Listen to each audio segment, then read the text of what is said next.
और भी है और गांजा है और दिखाओ अरे चेक करो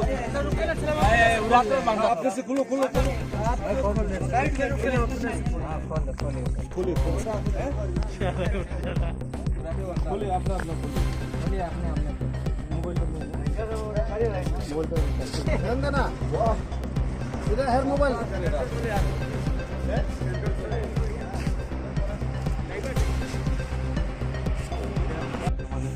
চুড়াবাড়িতে 24/7 একটা নাকা রান করে।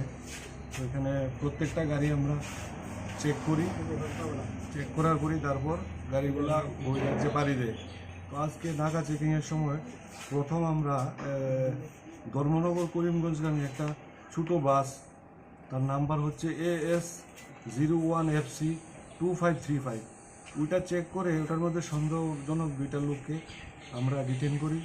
তাদের একজনের নাম সুভাষ কুমার, আরেকজনের নাম রাঘব, দুজনের বাড়ি বিহার। তো তাদের ব্যাগ তল্লাশি করে তাদের কাছ থেকে 2টি ব্যাগে মোট 12 কেজি গাঁজা, শুকনো গাঁজা সিজ করি।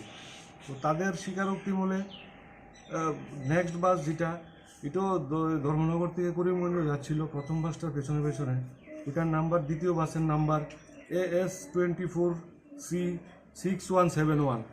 এটাতে তাদের আরও 3জন সাথী, এই 3জন সাথী ছিল।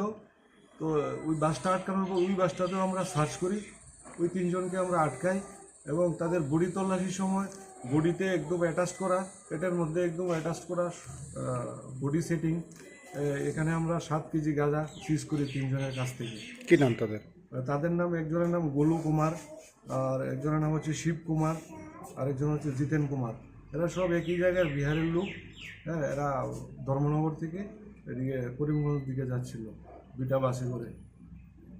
তাদের কাছ থেকে যা গাঁজা সিজ হয়েছে তার ওজন আনুমানিক 19 কেজি।